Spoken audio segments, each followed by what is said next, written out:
Alors, dans ce sujet, on nous présente une fonction f qui est définie sur un intervalle, c'est la fonction logarithme népérien. Ensuite, on nous dit que pour tout réel a strictement positif, on définit sur 0 plus l'infini la fonction ga. Par ga de x est égal à ax au carré. On donne des noms aux courbes. C, c'est la courbe représentative de f, et gamma a, c'est la courbe représentative de la fonction ga dans un repère du plan. Le but de l'exercice, c'est d'étudier l'intersection des courbes C et gamma a suivant les valeurs du réel strictement positif A. Et oui, en fait, A, c'est un paramètre. Donc, en fait, à chaque nouvelle valeur de A, j'obtiens une nouvelle fonction GA. Par exemple, si A vaut 2, eh bien, j'obtiens la fonction qui s'appellera G2. Et ici, ça veut dire que le A est remplacé par 2. Ça veut dire que l'expression de G2, ce sera 2x au carré. Donc, ça correspondra à une fonction et donc à une courbe. Et si je change la valeur de A, par exemple si je remplace par 5, ça va faire G5, et ça fera 5 fois x au carré. Ça me donnera à nouveau, si je la trace, une nouvelle courbe. Donc en fait, GA, ici on a une famille de fonctions. À chaque fois que je change la valeur de A, j'obtiens une nouvelle fonction. Et sur un graphique, ça se traduit par une nouvelle courbe. Et donc, en fonction de la valeur de A, eh bien, la courbe C du logarithme népérien et la courbe gamma A de la fonction GA eh bien, vont se couper ou non. Donc, c'est ça l'étude de cet exercice. Alors, pour la partie A, c'est une analyse graphique, c'est-à-dire qu'on vous dit on a construit en annexe 1 à rendre avec la copie les courbes C, gamma 0,05, gamma 0,1, gamma 0,19 et gamma 0,4. On vous dit nommer les différentes courbes sur le graphique. Alors, je regarde ici les noms. Voilà les graphiques qui étaient donnés en annexe. Alors, plusieurs manières. Soit, déjà, vous pouvez reconnaître parmi toutes ces courbes qu'il y en a une qui n'est pas du tout dans le même sens que les autres. Vous voyez, celle-là et celle-là, normalement, vous êtes censé la connaître. Elle vaut 0 en 1. Donc, ici, c'est la seule. Donc, c'est la courbe du logarithme népérien, puisque ln de 1 égale 0. Et ensuite, vous êtes censé connaître la forme de la courbe, puisque c'est dans votre cours. Ensuite, vous avez 4 autres courbes qui, du coup, vont faire appel à gamma 0,05, gamma 0,1, gamma 0,19 ou gamma 0,4. Alors, il y a plusieurs méthodes pour essayer d'identifier qui est qui. Alors déjà, toutes ces courbes gamma, ce sont des paraboles. Pourquoi? Eh bien, parce que c'est par définition de la fonction GA. La fonction GA, elle dit que c'est AX au carré. Donc, ça veut dire que gamma 0,05, eh bien, tout simplement, je vais les écrire sur le tableau. Les voilà. Donc, ici, j'ai gamma de 0,05. Donc, ça veut dire que le petit a vaut 0,05. Donc, je remplace partout dans l'expression. Donc, ça donne 0,05x au carré. Voilà, j'ai exprimé chacune de mes fonctions en fonction de la valeur de petit a. Je me rends compte que ce sont toutes la fonction carré, mais qui est multipliée par un coefficient, vous voyez, qui est de plus en plus grand, donc 0,05, 0,1, 0,19, 0,4. Et donc, qu'est-ce que ça a comme effet de multiplier ici ma fonction carré par un nombre positif de plus en plus grand?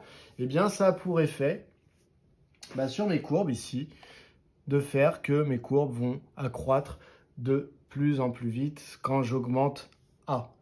Donc, ça veut dire quoi? Eh bien, ça veut dire que celui qui possède le plus petit coefficient va être celui qui va accroître le plus lentement. Et celui qui va avoir le coefficient le plus grand va être la courbe qui va accroître le plus rapidement. Donc, si je regarde mes courbes ici, eh bien, celle qui augmente le plus lentement ici, ça va être gamma 0,05. La suivante, c'est que A a augmenté un petit peu. Donc, on va dire 0,1, puisque les 4 ici correspondent aux 4 ici. Donc, la plus petite, celle-là. Ensuite, gamma de 0,1, ça va être celle-là. Gamma de 0,19 va augmenter encore un peu plus vite. Et gamma de 0,4 va augmenter encore un petit peu plus vite. Voilà. Donc, plus A est grand, plus ma courbe augmente. Va accroître rapidement. Donc, on a la courbe représentative C qui est ici, c'est celle du logarithme népérien. Ensuite, on a gamma 0,05, gamma 0,1, gamma 0,19 et gamma 0,4. Voilà. Ça, c'est une première méthode. Maintenant, il y en a une deuxième, si jamais vous utilisez votre calculateur. Je peux m'en sortir de la manière suivante. Alors, c'est de tracer les courbes représentatives de chacune des fonctions sur ma calculatrice finalement pour voir comment elles vont être tracées. Alors je vérifie avant dans mode que je suis bien en mode fonction. C'est bien mon cas ici. Donc je vais dans f de x et je vais écrire mes fonctions. Donc j'ai 0,05 x au carré. Carré là. Ensuite j'ai 0,1 x au carré. J'ai 0,19 x au carré. Et j'ai 0,4 x au carré. Ensuite, je vais dans graphe. Et voilà, j'ai des fonctions qui sont tracées. Alors, vous voyez, ce sont des paraboles, hein, comme on pouvait s'y attendre. Alors, nous, sur notre feuille, eh bien, on n'avait qu'un bout des paraboles puisque nos fonctions étaient définies sur 0 plus l'infini. Donc, en fait, on ne voit que cette partie de l'écran sur la feuille de notre... sur l'annexe du bac. Et donc, vous voyez comment elles ont été tracées. Alors, il y a les couleurs. Hein. Les couleurs, elles correspondent exactement à ça. Hein. Bleu, rouge, noir, violet. Et l'ordre de traçage est également le même que l'ordre dans lequel vous les avez inscrites. Donc, quand vous allez dans le graphe et que ça a tracé au fur et à mesure, vous avez vu, la première, c'était la bleue, puis la rouge, puis la noire, puis la violette. Vous avez donc qu'elles sont rangées dans cet ordre-là. Voilà une manière de voir sans vraiment comprendre ce qui s'est passé en utilisant juste sa calculatrice. En question 2, on vous demande d'utiliser le graphique pour émettre une conjecture sur le nombre de points d'intersection de C et gamma A suivant les valeurs du réel A. Donc, si on regarde cette courbe, eh bien, on s'aperçoit qu'effectivement, les courbes gamma A, eh bien, elles peuvent être amenées à couper la courbe C qui représente le logarithme népérien. Donc la question c'est, il faut émettre des conjectures sur, suivant la valeur de A, combien de fois ça coupe. Donc on voit que les deux courbes qui étaient là, je vous rappelle, elles étaient obtenues pour gamma 0,05 et gamma 0,1. On voit très clairement que celles-là, elles vont couper la courbe C en, par exemple pour celle qui est ici, gamma 0,05, on va couper une fois ici et une fois là. Donc visiblement deux points d'intersection. Pour gamma 0,1, qui est celle-là, visiblement, on va couper deux fois, une fois ici, une fois là. Donc, deux points d'intersection. Ensuite, A continue à augmenter, on imagine, et on fait un petit arrêt sur gamma 0,19, qui visiblement est celle-là. Et on se rend compte que sur gamma 0,19, on a l'impression que l'exercice essaie de nous suggérer que finalement, on n'a qu'un seul point d'intersection ici. Et ensuite, pour gamma avec un A plus grand, eh bien, on a l'impression qu'il n'y a plus de point d'intersection. Donc, la conjecture qu'on va faire, c'est que si jamais le nombre A est en dessous de 0,19, comme pour les deux qui sont là, eh bien, on va avoir deux points d'intersection entre la courbe gamma A et la courbe C. Que lorsque A vaut pile 0,19, on a l'impression qu'il va y avoir un seul point d'intersection. Et que quand gamma est supérieur à 0,19, eh bien, on dirait qu'il n'y a aucun point d'intersection entre gamma A et C. Donc, on va noter ça. Je viens de le rédiger pour vous. Donc, lorsque A est strictement plus petit que 0,19, gamma A et C semblent avoir exactement deux points d'intersection. Ensuite, alors j'ai mis semble, hein, parce que ça reste de la lecture graphique. Hein. Donc, rien ne nous dit sur le graphique, même si on s'en doute très fortement, rien ne nous dit que les courbes ne vont pas se recouper un peu plus loin. Bon. Donc ça reste une conjecture. Donc semble avoir exactement deux points d'intersection. Ensuite, lorsque A vaut pile 0,19, eh bien gamma et C semblent avoir un unique point d'intersection. C'est pareil, hein, c'est ici, vous voyez, je tire des conclusions sur une zone du graphique où c'est pas très clair. Donc encore une fois, j'utilise le verbe sembler. Ici, lorsque A est strictement plus grand que 0,19, gamma A et C semblent n'avoir aucun point d'intersection. Voilà pour cette question de conjecture. On passe donc à la partie B. Dans la partie B, on vous dit pour un réel A strictement positif, on considère la fonction HA définie sur 0 plus l'infini par HA de x égale ln de x moins AX au carré. Première question, justifier que x est l'abscisse d'un point M appartenant à l'intersection de C et gamma A si et seulement si HA de x est égal à 0. Donc, ici, je vous ai recopié la fonction. Et dans un premier temps, il va falloir remarquer qu'en fait, cette fonction, c'est une différence. Son expression est une différence entre ln de x, qui est l'expression de f de x, qui est l'expression f de x, c'est-à-dire l'expression de la fonction f, et ax au carré, qui n'est autre que l'expression de la fonction ga.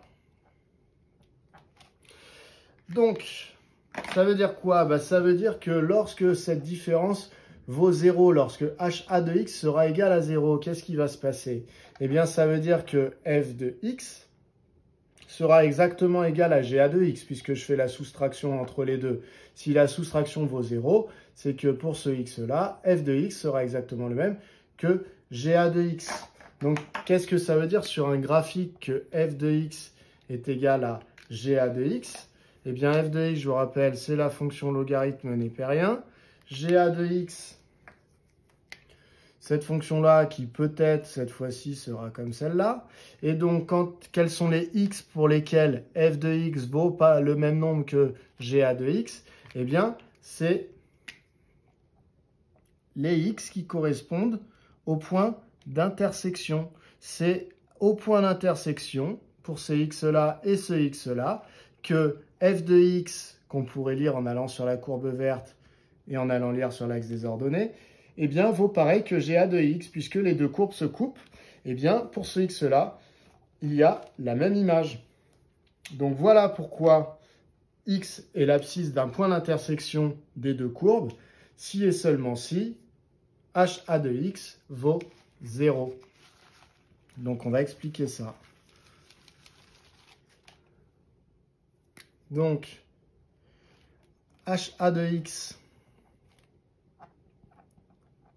est égal à 0 si et seulement si ln de x moins ax au carré vaut 0, c'est-à-dire si et seulement si f de x moins ga de x est égal à 0, c'est-à-dire si et seulement si f de x est égal à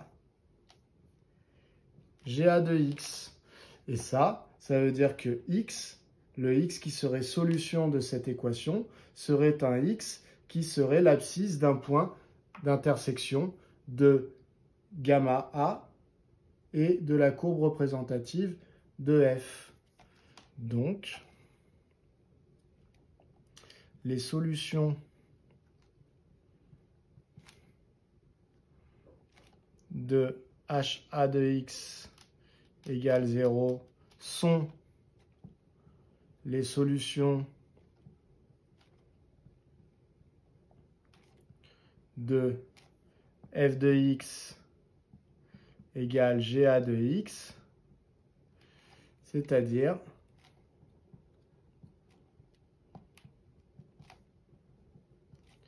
les abscisses des points d'intersection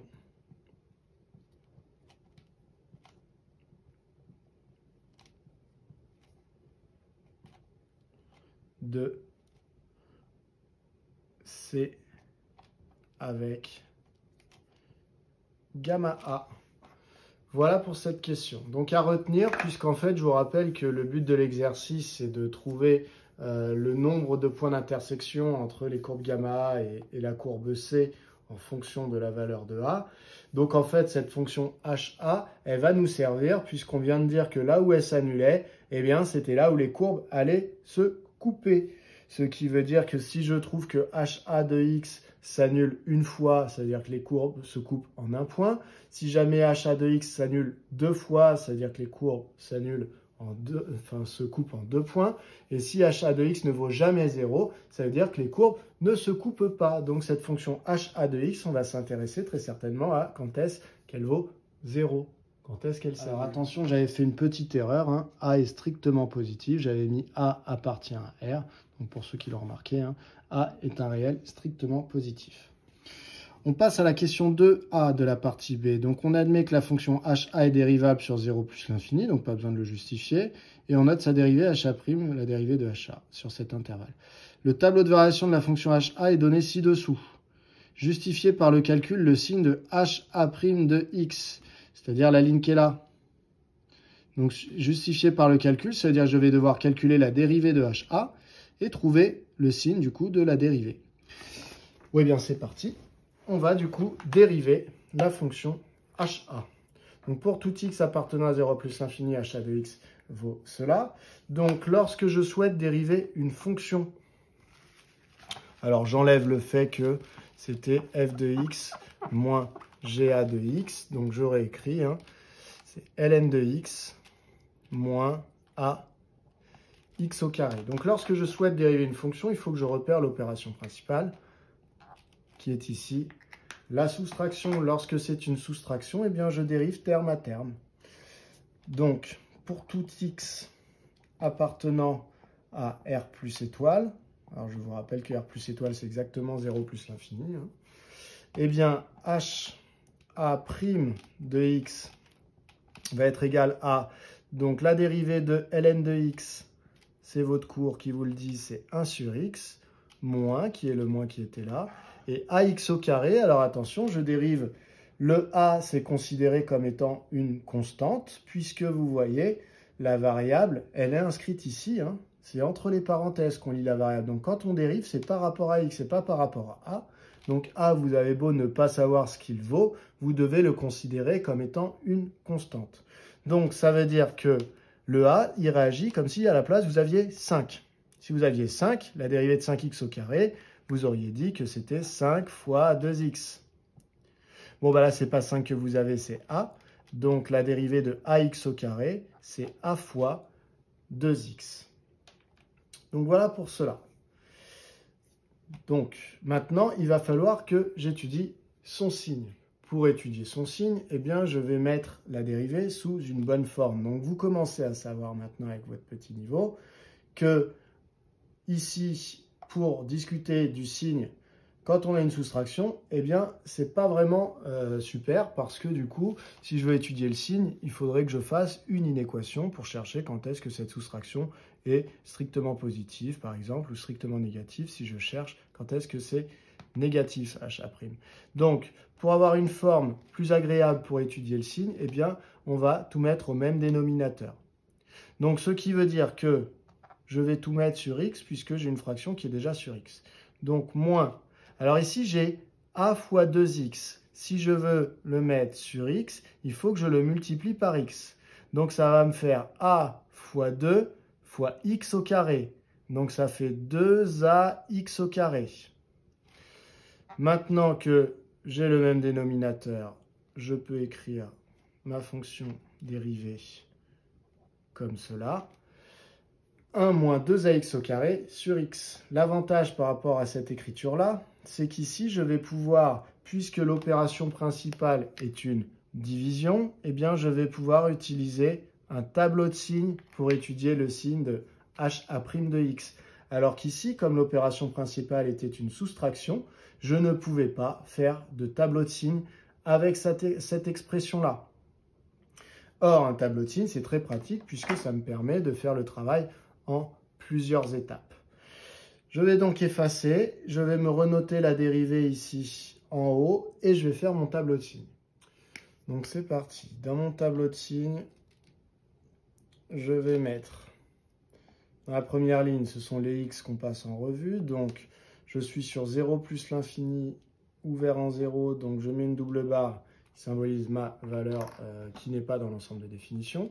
Ensuite, jusqu'à plus l'infini. Ensuite, je vais avoir une ligne pour le signe du numérateur, donc de 1 moins 2ax au carré. Donc pareil, ici, c'est une soustraction au numérateur. Je ne peux donc pas séparer 1 moins 2ax au carré. Je ne peux pas me faire une ligne pour 1, une ligne pour 2ax au carré. Ça, je vous le dis parce que je le vois beaucoup sur les copies d'élèves. Donc, soustraction, je prends en un seul bloc. Donc, signe de 1 moins 2ax au carré. Ensuite, signe du dénominateur, donc signe de x. Et enfin, j'aurai le signe de HA' de x. Voilà. Alors, pour le signe de x, c'est facile à trouver puisqu'on est sur 0 plus l'infini. Donc, je ne considère que des x qui sont positifs. Donc, x est positif. Maintenant, il me reste 1 moins 2a au carré. Il faut que j'étudie son signe. 1 moins 2a au carré, c'est un polynôme du second degré. Alors, qui dit polynôme du second degré dit je peux étudier le signe grâce à delta, le discriminant, par exemple. Donc, si je veux le faire avec le discriminant delta, il faudrait faire cela. Il faudrait bien le remettre dans le bon sens. Hein. Donc, ce polynôme, c'est moins 2ax au carré plus 1. D'accord? 1 moins 2ax au carré, c'est moins 2ax au carré plus 1. Et donc, ici, j'aurai le coefficient dominant qui serait ici, le fameux nombre qu'on appelle a d'habitude. Hein. Donc, la lettre A est déjà utilisée dans cet exercice, donc ce n'est pas forcément très pratique. Mais du coup, il faudrait calculer delta, qui serait égal à b au carré. Alors ici, b, vous voyez vos zéros, puisque là-dedans, j'ai des x au carré et une constante. Je n'ai pas un terme avec x tout seul. Donc, ça veut dire que b vaut 0, donc ça ferait b carré moins 4ac, donc 4 fois, alors ce qu'on appelle 4ac, le a, c'est le coefficient de 20x au carré, donc 4 fois moins 2a, fois c, c'est le coefficient constant, ici, fois 1.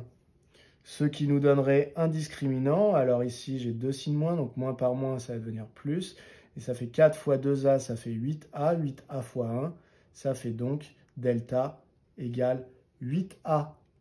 Alors là, on pourrait se dire, bah, du coup, je ne connais pas le signe de delta parce qu'il dépend de a. Mais en fait, dans l'exercice, on a dit que a était strictement positif. Donc, si a est strictement positif, delta, il vaut 8 fois a, c'est-à-dire un nombre strictement positif.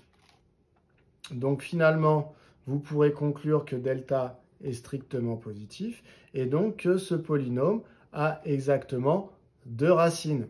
Donc, il s'annule 2 fois. Vous pourrez calculer x1 en faisant le calcul moins b. Alors, je vous rappelle que le b vaut 0. Donc, moins 0, moins racine de 8a sur 2 fois le coefficient dominant 2a. Donc, ça fait 2 fois moins 2a. Voilà. Alors, je vais décaler ici mon tableau pour poursuivre mon calcul. C'est égal à, donc, ici, on a moins racine de 8a sur 2 fois moins 2a, donc sur moins 4a. Donc, un nombre négatif divisé par un nombre négatif, hein, ça va me donner un résultat positif. Alors, je vérifie que vous voyez toujours. Oui, vous voyez toujours. Et donc, ici, je vais continuer ma simplification. Racine de 8a, je peux le voir comme racine de 4 fois 2, ça c'est 8, fois racine de a. 4 fois 2, j'ai dit, pas 4 fois 8. Hop, sur 4a, ce qui est égal à, vous voyez toujours, oui, je continue à décaler. Ici, c'est des simplifications ici, hein, donc c'est un petit travail de simplification. Racine de 4 fois racine de 2, donc ça fait 2 racines de 2 fois racine de a. Et alors là, je vais essayer de simplifier. Donc du coup, comment je peux écrire 4? 4, c'est 2 fois 2. Mais 2, je peux le voir comme racine de 2 fois racine de 2. Donc ça fait 2 fois racine de 2 fois racine de 2. Et ensuite, eh bien, a, je peux le voir comme racine de a fois racine de a. Alors, je vais regarder si vous voyez toujours. Oui. Et donc, je vais pouvoir faire des petites simplifications ici, en ayant écrit tout ça. Hein. Donc, ça, c'était 2. Donc, ça faisait 2 fois 2, c'était bien 4, etc. Eh bien, je vais faire des simplifications. J'ai que des multiplications au numérateur, que des multiplications au dénominateur, donc je peux simplifier. Racine de 2 avec racine de 2, racine de a avec racine de a.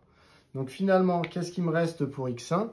Eh bien, pour x1, il me reste, en haut du coup, s'il me reste rien, c'est qu'en fait, il me restait fois 1. Et au dénominateur, j'ai racine de 2 fois racine de a. Il me reste donc 1 sur racine de 2 fois a. Donc x1 vaut 1 sur racine de 2a. Que vaut x2? Alors x2, bah, c'est moins 0 plus racine de 8a sur 2 fois moins 2a. Donc là, vous vous rendez compte, en fait, c'est exactement le même calcul, sauf qu'au numérateur, désormais, c'est un signe plus. Donc, je ne vais pas refaire toutes les simplifications. Ce sont exactement les mêmes, mais j'aurai un signe moins qui va rester. Donc, ça va me faire moins 1 sur racine de 2a. Donc, en fait, mon polynôme s'annule en deux valeurs, 1 sur racine de 2a et moins 1 sur racine de 2a. Donc, je peux faire comme ça l'étude pour savoir comment remplir mon tableau de signes. Une autre manière de trouver les racines x1 et x2. Donc ça, c'est une autre méthode. Si je veux trouver x1 et x2 sans utiliser le discriminant, ici, ça va être possible. Ça va être possible parce que vous êtes face à un polynôme du second degré qui est très particulier, c'est-à-dire que comme on l'a vu, le b est égal à 0. Dans ce cas-là, on peut s'en sortir simplement en faisant une équation. Donc, j'efface et je refais une autre méthode qui permettra de trouver x1 et x2 plus rapidement. Donc, cette deuxième méthode, elle consiste en prendre ici, en recherchant exactement pour quelle valeur 1 moins 2ax au carré est égal à 0 par une équation, donc sans passer par le discriminant. Donc, 1 moins 2ax au carré égale 0, c'est équivalent à dire que, alors là, vous voyez pourquoi on va s'en sortir, c'est parce que comme il n'y a pas de terme en x, eh bien, ici, je vais pouvoir isoler x au carré. Ce qui nous dérange d'habitude dans les équations du second degré, c'est quand on a un terme constant, un terme en x et un terme x au carré, parce qu'on n'arrive pas à isoler x. Donc, on doit utiliser la méthode avec le discriminant. Ici, ça n'est pas le cas, puisque, regardez, je peux écrire que c'est équivalent à dire que 1 est égal à 2ax au carré, ce qui est équivalent à dire que x au carré est égal à 1 sur 2a. Alors, je fais très attention quand je divise par 2a, car il est formellement interdit de diviser par 0, donc il ne faudrait pas que a soit égal à 0, auquel cas 2a serait égal à 0. Mais ça n'est pas le cas, puisque a est strictement positif d'après l'énoncé. Donc 2a ne vaut pas 0. Et donc, x au carré vaut 1 sur 2a, si et seulement si x égale la racine carrée de 1 sur 2a, ou que x est égal à moins la racine carrée de 1 sur 2a. Donc, vous voyez, on s'en sort très bien. J'insiste sur le fait que c'est parce que b était égal à 0, c'est-à-dire qu'on n'avait pas de terme en x, donc on a pu isoler x au carré. Sinon, cette méthode ne fonctionne pas. On obtient donc que x est égal à, alors on a racine de 1 sur racine de 2a, donc ça fait 1 sur racine de 2a, ou x égale moins 1 sur racine de 2a. Voilà comment retrouver rapidement x1 et x2. Alors, comment on les exploite, ces x1 et x2? Eh bien, ici, on a un polynôme du second degré. On rappelle que le coefficient dominant, c'était ce qui accompagne x au carré. Hein, donc, c'est moins 2a. Comme le a est strictement positif, le coefficient dominant est négatif. Donc, du coup, ça veut dire que je suis face, si je traçais la courbe représentative de cette fonction qui a pour expression 1 moins 2ax au carré dans un repère, eh bien ici, j'aurai une parabole ouverte vers le bas, puisque le coefficient dominant est négatif. Cette parabole, eh bien, elle s'annulerait en 1 sur racine de 2a et moins 1 sur racine de 2a. Donc, visiblement, l'axe des abscisses la couperait et il y aurait deux points d'intersection. Un qui aurait pour abscisse moins 1 sur racine de 2a. Donc, vous voyez, je ne peux pas l'écrire, c'est lui. Et 1 sur racine de 2a. Du coup, ma parabole serait comme cela. Et donc, eh bien, qu'est-ce que ça me donnerait? Eh bien, moi, ici, regardez, je suis sur 0 plus l'infini dans mon tableau. Donc, normalement, là, le signe de mon polynôme, c'est négatif, positif, négatif. Mais comme moi, je n'observe que sur 0 plus l'infini, je vais voir uniquement cette partie. Et donc moi, ce que je vais voir dans mon tableau là-bas, c'est que de 0 à 1 sur racine de 2a, le polynôme était positif. Et que après 1 sur racine de 2a, le polynôme est négatif. Voilà. Donc, c'est ce que je vais marquer dans mon tableau ici. J'ai du coup 1 sur racine de 2a ici. Donc, ça tombe bien parce que c'est quand même ce que me demandait de trouver l'énoncé. Ensuite, le polynôme s'annule donc en 1 sur racine de 2a. Entre 0 et 1 sur racine de 2a, il est positif et il est négatif ensuite. Donc, le signe de H' de A, eh bien, c'est positif et positif pour le numérateur et le dénominateur entre 0 et 1 sur racine de 2a. Donc, le quotient est positif. En 1 sur racine de 2a, le numérateur vaut 0, donc ça donne 0 divisé par un nombre positif. Ça donne donc 0. Et ensuite, entre 1 sur racine de 2a et plus l'infini, le numérateur est négatif, le dénominateur est positif. Donc, la dérivée va être négative. On regarde, et donc on a bien répondu à la question, puisqu'on nous disait justifier par le calcul le signe de HA' de x. Donc on regarde, c'était plus 0 moins, et on a bien trouvé plus 0 moins, et ça s'annulait en 1 sur racine de 2a, tout comme dans notre tableau ici. On a donc répondu à la question 2a. Donc on va répondre maintenant à la question 2b. Rappeler la limite de ln de x en plus l'infini et en déduire la limite de ha en plus l'infini. Donc en gros, on veut venir compléter la limite qui se trouve ici dans mon tableau. On nous dit on ne demande pas de justifier la limite en 0. Donc celle-là, on ne justifie pas, mais on veut trouver celle-là après avoir rappelé la limite de ln de x sur x en plus l'infini. Alors, donc, pour rappeler la fameuse limite, eh bien, d'abord, soit vous dites d'après le cours, soit vous dites par croissance comparée. L'essentiel est de bien montrer que c'est un résultat connu.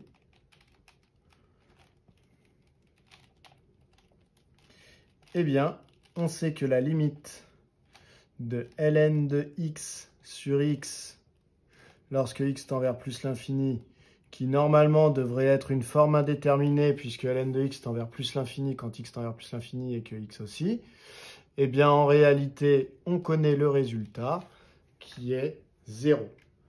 Voilà. Ensuite, du coup, on me demande de déduire de cela la limite de la fonction ha en plus l'infini.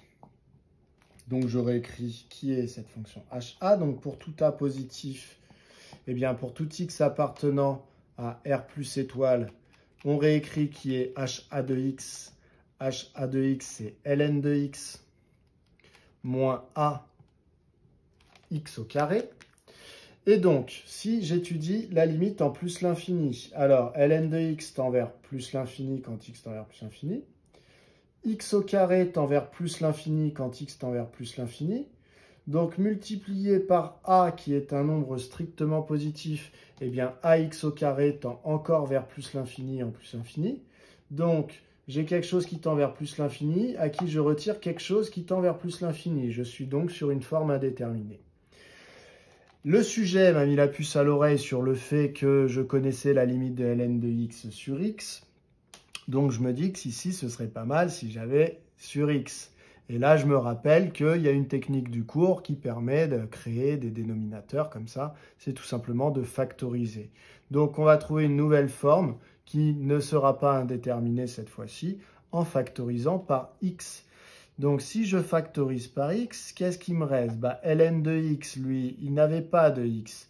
Donc ça me donne ln de x sur x moins, et ax au carré, vous voyez, des x, il y en avait au carré. Donc finalement, il me reste moins ax. Si je redéveloppe, je retombe bien sur cette expression-là. Alors visiblement, d'après ce que m'a suggéré l'énoncé, eh bien, je devrais m'en sortir avec cette forme-là. Donc c'est parti. La limite, celle-là, on a dit que c'était 0. Donc on va parler maintenant de la limite de moins ax. Donc limite quand x tend vers plus l'infini de moins ax c'est égal à, alors si x tend vers plus l'infini, en multipliant par moins a, qui va être un nombre strictement négatif, puisque a était lui-même strictement positif. Eh bien, la limite, c'est moins l'infini. Donc, par somme, on n'a que la limite, quand x tend vers plus l'infini, de ln de x sur x moins ax. Eh bien, finalement, on a dit que cela tendait vers 0, et lui vers moins l'infini. Donc, ça va tendre vers moins l'infini. De plus, eh bien, la limite, quand x tend vers plus l'infini, de x, c'est plus l'infini. Donc, on a quelque chose qui tend vers plus l'infini multiplié par une expression qui va tendre vers moins l'infini. Donc, le tout va tendre vers moins l'infini. Donc, par produit, la limite de x fois ln de x sur x moins ax est égale à moins l'infini lorsque x tend vers plus l'infini. Voilà, donc en fait, désormais, on peut compléter notre petit tableau qui est là avec la limite plus l'infini. Voilà pour cette question.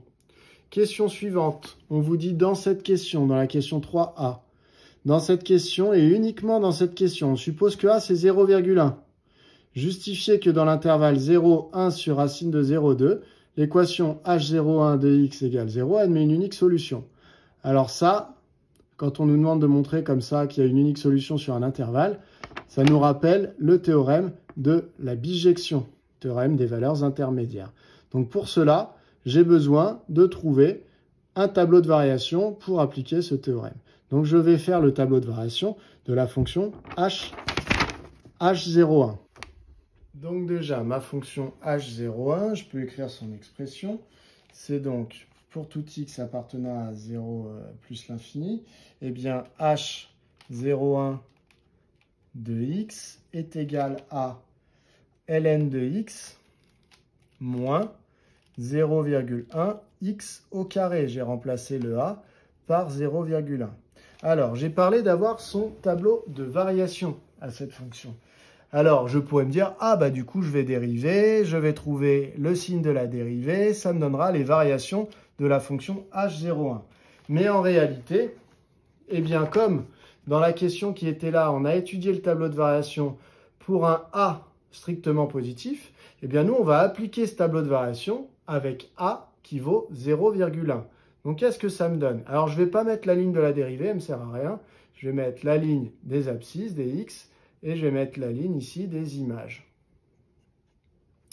Donc, ce tableau de variation est le suivant. On est sur 0 plus l'infini. Interdiction d'aller en 0. Ici, on a HA de x comme dans l'énoncé. Ici, on est censé avoir 1 sur racine de 2a. Mais a, on vient de dire que c'était 0,1, donc pour nous, ça va faire 1 sur racine de 2 fois 0,1. C'est ce qui est égal à 1 sur racine de 0,2. Donc ici, j'ai 1 sur racine de 0,2. J'ai donc la fonction, ici, la limite en 0, c'est moins l'infini. Fonction strictement croissante sur cet intervalle, strictement décroissante sur celui-là. On vient de trouver juste avant dans la question que la limite était moins l'infini. Et maintenant, il me faut l'image de 1 sur racine de 2a. Alors, quand je regarde le tableau de variation qui était ici, eh bien là, j'ai le calcul de l'image. Donc, je vais appliquer ce calcul en remplaçant a par 0,1. Donc, très bien, je vais le faire ici. Donc, ce calcul, c'était moins 1 moins ln de 2a, donc nous, ça fait de 2 fois 0,1 sur 2. Alors, on ne va pas aller bien loin dans ce calcul. Hein. Ça donne donc moins 1 moins ln de 0,2 sur 2. Donc, vous voyez, ça ne nous arrange pas énormément d'écrire, mais bon. Donc, ça donne moins 1 moins ln de 0,2 sur 2. Donc ça va être le maximum de ma fonction. Alors là, j'ai mis HA, mais c'est H0,1. Voilà. Et donc ici, j'ai trouvé le maximum de ma fonction. Je vous rappelle la question qu'on m'a posée, c'était de montrer que sur l'intervalle 0, 1 sur racine de 0,2, eh bien l'équation H01 de x égale 0 avait une unique solution. Donc effectivement, quand on observe un petit peu ce qui se passe ici, eh bien on s'aperçoit que la limite en 0 c'est moins l'infini et que visiblement la fonction est strictement croissante sur l'intervalle. La question c'est est-ce que les images passent par 0? Eh bien il faudrait savoir un petit peu ce que vaut ce nombre ici. Car c'est lui qui va décider si entre les nombres qui tendaient vers moins l'infini et ce nombre-là, on est passé par 0 ou pas. Donc avec ma calculatrice, je vais commencer par calculer une valeur approchée de moins 1 moins, donc moins 1 moins ln de 0,2 sur 2, et ça fait 0,30 environ. Donc ça veut dire qu'en tout cas que ce nombre-là est bien un nombre positif. Donc ma fonction partait d'images négatives et va arriver à des images, une image ici qui est positive. Donc je vais pouvoir appliquer le théorème des valeurs intermédiaires ou le théorème de la bijection pour identifier qu'il y a eu une image ici qui était 0. Donc par là, je vais avoir une valeur pour laquelle l'image est 0. Donc c'est parti pour la rédaction de ce théorème. Alors, sur l'intervalle qu'on considère, donc sur 0, 1 sur racine de 0,2, il va falloir que je donne mes arguments. Il y a 3 arguments pour le théorème des valeurs intermédiaires, le théorème de la bijection.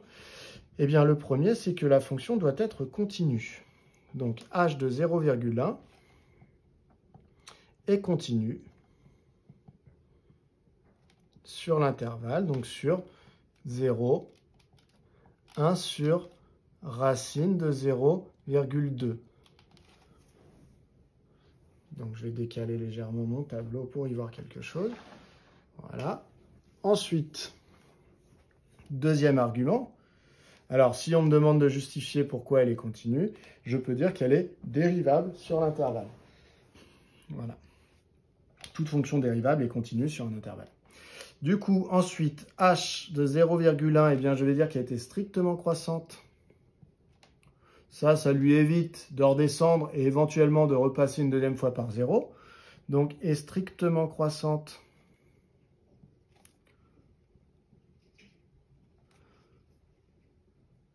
sur 0, 1 sur racine de 0,2. Voilà, est-ce qu'on voit tout? Oui, c'est bon. Donc ça, c'est surtout pour l'unicité de la solution que je vais trouver. Et ensuite, il faut s'assurer que 0 était bien une valeur intermédiaire entre avant et après. Donc je vais parler de la limite en 0.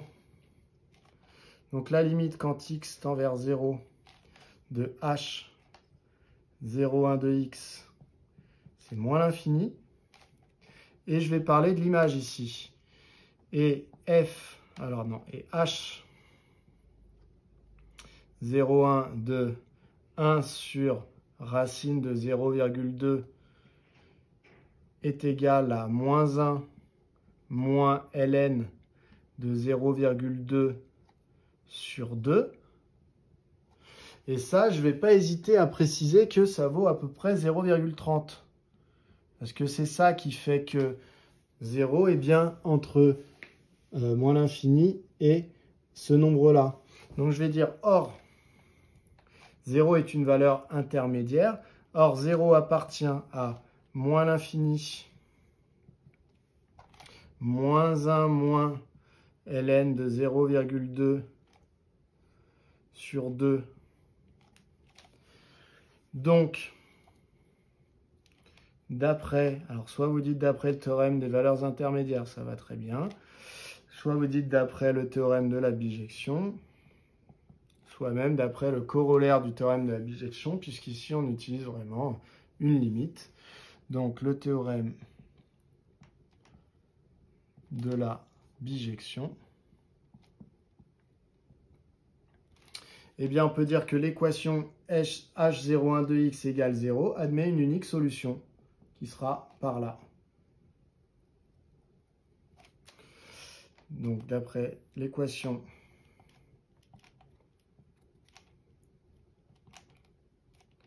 h01 de x égale 0, admet une unique solution, alors sur l'intervalle qu'on avait considéré, sur 0, 1 sur racine de 0,2. Hop, je décale un petit peu. Donc, on a bien trouvé qu'il y avait une solution sur cet intervalle. Alors, si on est un peu observateur, on va voir qu'il y a aussi une solution sur l'intervalle 1 sur racine de 0,2 plus l'infini. Et d'ailleurs, ici, eh bien, on vous le dit, hein, dans la fin de la question, on vous dit, on admet que cette équation a aussi une seule solution sur l'intervalle 1 racine de 0,2 jusqu'à plus l'infini. Donc, ça veut dire sur cet intervalle. Donc, effectivement, on va également passer par 0 ici, sauf qu'on vous dit qu'on l'admet. Donc, vous n'aviez à démontrer que pour ce côté-là. C'est pour éviter de vous demander deux fois la même chose et donc de perdre du temps à vous évaluer sur la même chose pendant trop longtemps. Si vous l'avez fait une fois pour cet intervalle, on considère que vous auriez su le faire pour l'autre. C'est pour ça qu'on vous dit on admet. Et du coup, on vous dit quel est le nombre de points d'intersection de C et gamma 0,1. Donc gamma 0,1, je vous rappelle, c'est la courbe qui représente cette fonction, alors vous ne la voyez plus, cette fonction h01. Donc, qu'est-ce que ça veut dire? Eh bien, tout simplement, ça veut dire que on a trouvé que sur l'intervalle 0 plus l'infini, h01 s'annulait en deux abscisses distinctes. Donc, ça veut dire, on a dit que quand h valait 0, ça voulait dire que la courbe représentative de f et la courbe représentative gamma se coupaient. Donc ici, si h01 de x égale 0 à deux solutions, ça veut dire que la courbe C et la courbe gamma se coupent en deux points distincts. Voilà, donc c'est ça qu'on va rédiger pour le B. Alors, je vous l'ai rédigé. D'après la question 3A, h01 s'annule exactement deux fois, on l'a vu dans le tableau de variation, sur 0 plus l'infini. Donc d'après la question 1 de la partie B, qui disait qu'à chaque fois qu'on s'annulait, c'est qu'on était sur un point d'intersection, et bien donc C et gamma 0,1 ont exactement deux points d'intersection. Voilà pour cette question. Donc du coup, la question 4, c'est dans cette question, uniquement dans cette question, on suppose que A, c'est 1 sur 2E. Donc vous voyez, c'est une nouvelle valeur de A. Dans la question d'avant, A valait 0,1. Désormais, il vaut 1 sur 2E. Bon, pourquoi pas. Déterminer la valeur du maximum de H de 1 sur 2E. Donc, je vous rappelle que le maximum pour une fonction HA, c'est ce nombre-là. C'est moins 1 moins ln de 2A sur 2. Donc, nous, si on s'intéresse à une nouvelle fonction h, eh bien, le maximum, ça va être ce nombre. Donc, on va calculer ce nombre avec la bonne valeur de a. Donc, le maximum de h de 1 sur 2e est... Donc, je prends la fameuse valeur qui se trouve ici, hein. Donc, moins 1 moins ln de 2a, donc a vaut 1 sur 2e, donc de 2 fois 1 sur 2e, divisé par 2. Donc, c'est ça mon maximum. Je vais faire les calculs, donc ça me donne moins 1 moins ln. Alors, 2 fois 1 sur 2e, je peux simplifier par 2, ça fait finalement 1 sur e sur 2. Donc ça donne moins 1 moins... Alors là, plusieurs manières de le voir. Soit vous savez que 1 sur e, c'est e puissance moins 1, et dans ce cas-là, ça fait ln de e puissance moins 1, et donc ln et exponentielle vont se neutraliser, ce qui fera donc moins 1.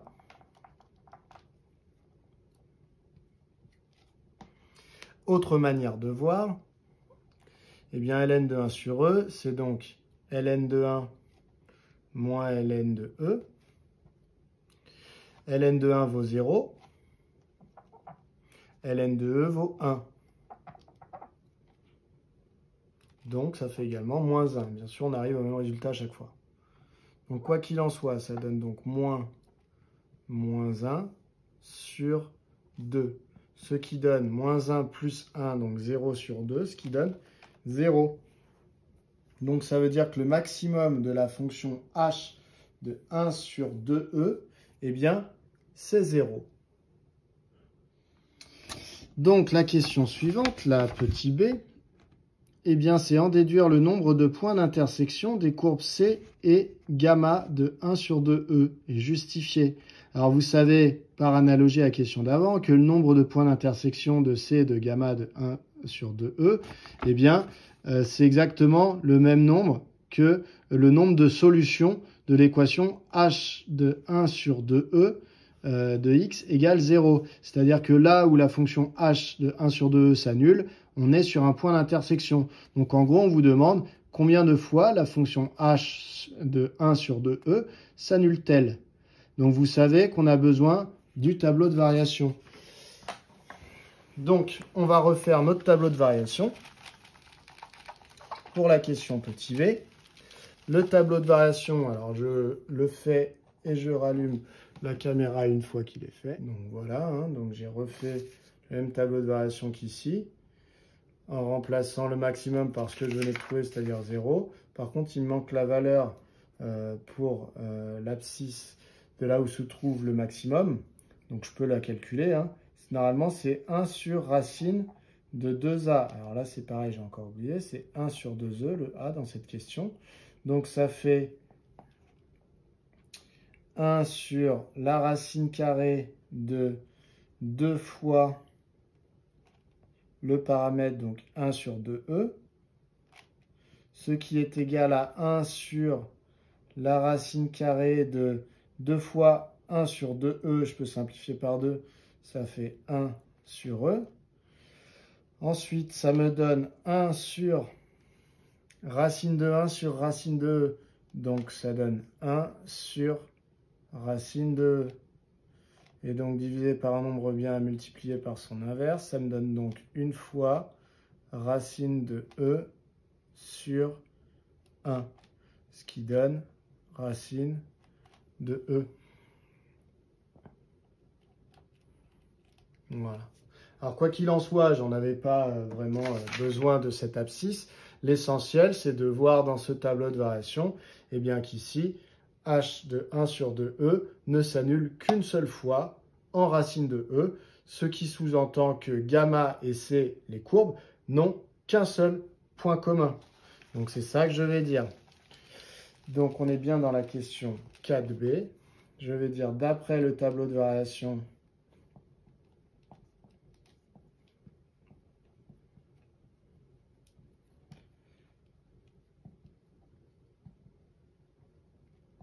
h de 1 sur 2e s'annule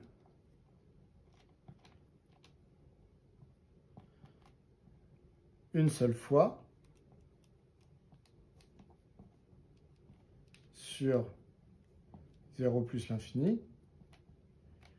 Donc, gamma de 1 sur 2e et c ont un unique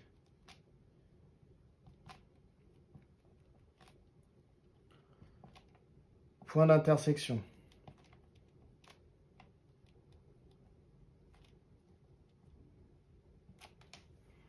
Voilà pour cette question. Alors au passage, si je fais un petit commentaire par rapport à ce qu'on avait fait au début ici, là vous vous souvenez, c'était c'était gamma de 0,19, celle qui nous semblait toucher une fois. Alors si vous calculez 1 sur 2e, en réalité, c'est proche de 0,19, mais ce n'est pas 0,19. Donc, la vraie courbe qui ne coupe qu'une seule fois la courbe C, en réalité, ce n'est pas gamma de 0,19 comme on avait l'impression sur notre graphique, c'est gamma de 1 sur 2e. Voilà, donc là, on a la valeur exacte de A pour qu'il y ait un unique point commun. On passe à la dernière question. Alors, dans la question 5, on nous dit, elle est où? Elle est ici, je vais m'en sortir. Dans la question 5, on nous dit quelles sont les valeurs de A pour lesquelles C et gamma A n'ont aucun point d'intersection. Donc pour qu'il n'y ait pas de point d'intersection, il faut que la fonction HA ne s'annule pas. Donc pour ne pas s'annuler, sachant qu'elle a ce tableau de variation ici, eh bien il faudrait que la valeur du maximum, ce soit une valeur négative. Ça veut dire qu'on ne serait pas monté suffisamment haut pour passer par 0. Donc je vais chercher à résoudre l'inéquation 1 moins 1 moins ln de 2a sur 2 négatif. Et je vais trouver les a qui font que cette valeur est négative. Et donc, ce seront eux les a pour lesquels il n'y aura pas de point d'intersection. Donc, moins 1 moins ln de 2a sur 2, je cherche quand est-ce que le résultat est strictement négatif, ce qui voudrait dire que le maximum de la fonction est négatif et donc la fonction ne peut pas s'annuler. Alors ici, lorsque je divise mon nombre ici par 2, le fait qu'il soit négatif ne dépend pas du fait que j'ai divisé par 2. Donc c'est équivalent à dire que le numérateur moins 1 moins ln de 2a est strictement négatif. On peut aussi voir les choses de cette manière-là. On peut se dire, eh bien, je vais multiplier dans les demandes par 2. Il n'y aura plus le dénominateur ici. Ici, il y aura 0 fois 2, ce qui donne encore 0. Ensuite, cela me donne moins 1 plus petit que ln de 2a. Enfin, ici, je vais appliquer l'exponentielle dans les deux membres afin de libérer le a de l'exponentielle, donc du logarithme népérien. Donc c'est équivalent à exponentielle de moins 1 plus petit que exponentielle de ln de 2a. Ça, j'ai droit de mettre une équivalence car exponentielle est strictement croissante sur R. Ce qui est équivalent à dire que exponentielle de moins 1 doit être plus petit que exponentielle et ln ici se neutralisent, donc que 2a. Alors exponentielle de moins 1, j'oublie pas que c'est 1 sur e. D'accord? Donc en fait, c'est que 1 sur e est plus petit que 2a. Et donc je vais diviser par 2, qui est un nombre positif, donc je ne vais pas changer le sens. Donc je vais obtenir 1 sur e divisé par 2, ça fait 1 sur 2e, plus petit que a. Donc ça veut dire que le maximum sera négatif dès que a sera au-dessus de 1 sur 2e. J'ai donc prouvé qu'il n'y aurait aucun point commun entre les deux courbes, aucun point d'intersection, dès que a est strictement plus grand que 1 sur 2e. Donc, gamma a et c n'ont pas de point d'intersection. Il n'y en a pas, hop.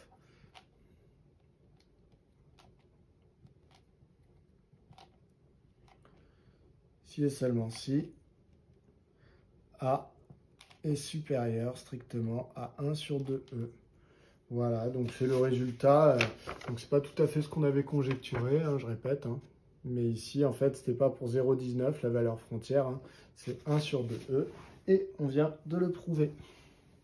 Donc n'hésitez pas à aller voir les autres sujets qui sont disponibles hein, sur le site, mon bac en maths.fr.